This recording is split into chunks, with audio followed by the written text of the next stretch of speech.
Hi everyone, welcome to the video lecture 3. Today's video lecture shows the insights of the sheet metal forming process. I am Dr. Gopi Krishnan, working as Associate Professor in the Department of Aerospace Engineering at SNS College of Technology, Coimbatore. Welcome to the video lecture. Sheet metal processing. The raw material for the sheet metal manufacturing process is the output of the rolling process. Here, the rolling process is going to be again one of the manufacturing process in which two rollers are employed. Between the two rollers, a small gap will be provided, and that is the thickness we require for the sheet metal we use in the applications.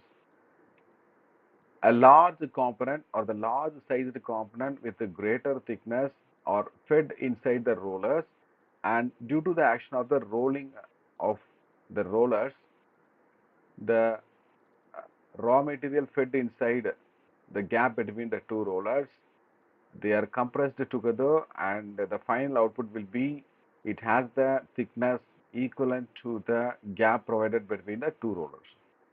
So that is the raw material for the sheet metal manufacturing process. The sheets of metal are sold as flat rectangular sheets of standard size. If the sheet metals are very thin, if the thickness of the given sheet metal is less than 1 mm, it becomes so thin, and if the same sheet is very long, then they cannot be held together. So it has to be taken in the form of rolls. They are rolled together, and through the central support, they are taken in a different form, in the form of rolls. Therefore, the first step in any sheet metal process is to cut the correct shape and size the blank from the larger sheet. Here comes the new terminology called a blank. A blank is going to be the part that is cut from the larger rolled sheet metal. For example, if you are going to manufacture a tumbler, the total area required for producing the tumbler, if it is cut from the larger sheet metal, then that portion is called as the blank. The introduction of the sheet metal process. We must understand the difference between the bulk forming process and the sheet metal forming process. The basic difference between these two processes lies in the fact that the sheet metal process involved the plane stress loadings and lower forces as compared to the bulk forming process. Say, for example, if a cast iron with a thickness of 20 mm is fed inside the rollers, that can be called as the bulk forming process. And if the same material is fed inside the rollers with a very minimum gap to produce the um, sheet metal, it has to be called as the sheet metal forming process. Almost all sheet metal forming is considered to be the secondary processing. The fact is that this is going to be one of the manufacturing process that is always conducted after the primary processing process. So the primary process, we can take for example the rolling process, and the output from the primary process, that is the rolling process, can be taken as the raw material for the sheet metal forming process. So here comes the importance of the sheet metal process. The main categories of the sheet metal forming are shearing, bending, and a drawing process. Shearing is going to be the very important process and the first process that is required during the sheet metal forming process. Shearing is the sheet metal cutting operation along a strike line between the two cut edge by means of a power shear. We can see the working principle of the given process, in which this is going to be called as the components used in the shearing operation, and here this component is called as the die component, which gives the support to the workpiece material, and this is going to be the workpiece material for the sheet metal processing. The sheet metal is going to be the workpiece material, and our objective here is we have to cut a portion of the sheet material.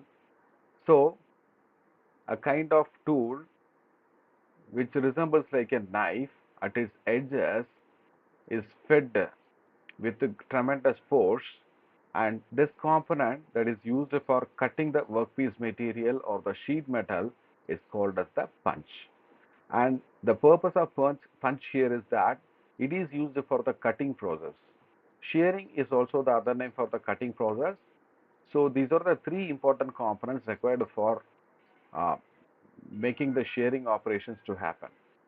Die is going to be the supporting material, and the workpiece material here we use is the sheet metal process, sheet metal, and the material that is used for cutting or shearing the workpiece material is called as the shearing punch.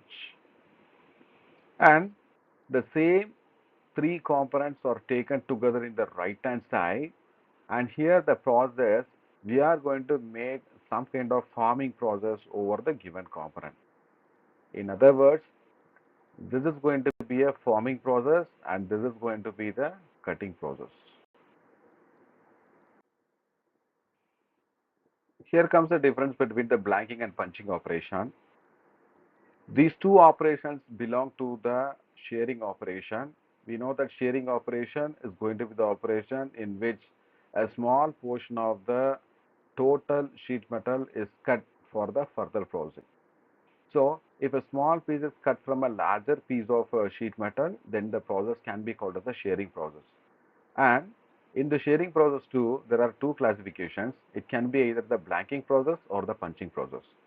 So the difference between the blanking and punching process lies in the fact that which component or the which portion is required and which portion is not required. Say for example, you can see the diagram here. This is going to be the stock we start for the sheet metal processing. So this is going to be a very flat sheet which is rectangular in shape. So the process is taken and it is kept, the sheet metal is taken to the further processing. It is kept over the die and pressure is applied over the punch. And after the process, after the application of the tremendous pressure over the sheet metal process, this portion is removed from the larger flat rectangular sheet metal. And if this is going to be the final component we require for the further processing, then this component becomes the unused component or the waste component, whereas this component is the required component, isn't it? So, if the component that is removed from the process is used for the further operation, then that portion is called as the blank, and the process of creating the blank operation is called as the blanking operation. Similarly, we are going for the same shearing process in which we have to place the flat rectangular sheet metal over the die and pressure is applied through the punch material, and after the collision between the sheet metal and the punch, the component we require is, it resembles in this manner, which resembles like a washer.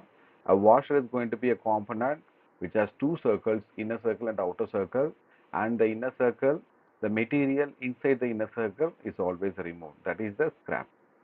So here comes the scrap is going to be this portion which is at the exact center, which has the same diameter, outside diameter of the similar to the inside diameter of the washer.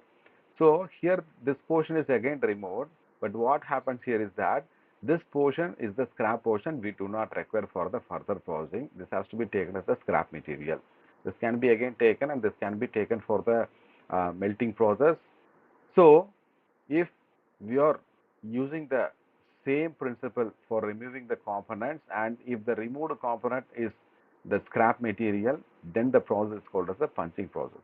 So even though the difference between the blanking and punching lies on the scrap removed, these two processes can be called as the shearing process.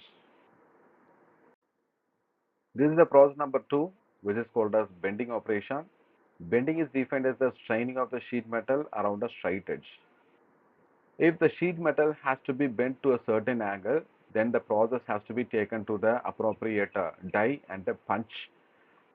Then the component is bent to a certain degree, and this is going to be the width of the component, and bend axis is taken reference here, and the radius, bent radius is taken with respect to this one, and this is going to be the cross section of the material being bent, where the neutral axis it runs exactly at the center of the sheet metal, and the metal compression takes place here, whereas the metal stretching takes place here, and this is going to be called as the bending angle. This is the method number 3 called as drawing.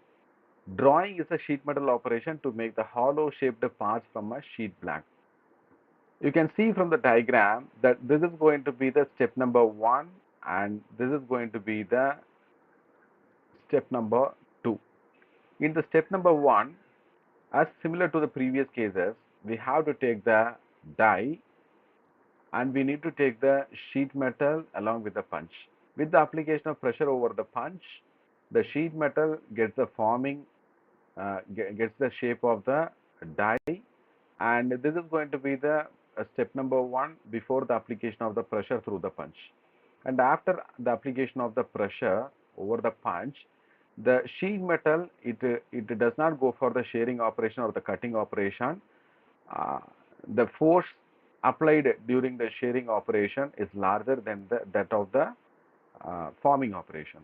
So the lesser amount of force is applied through the punch, which ultimately makes the sheet metal to bend to a certain degree, and this is going to be creating some kind of hollow shape over its surface. So this is going to be the process which is used for the manufacturing of hollow surfaces inside the component. Say for example a container or a bottle or a tumbler. These components are produced by means of the drawing process only, and if this happens over the given components by the application of moderate pressure, then the process called as the drawing process.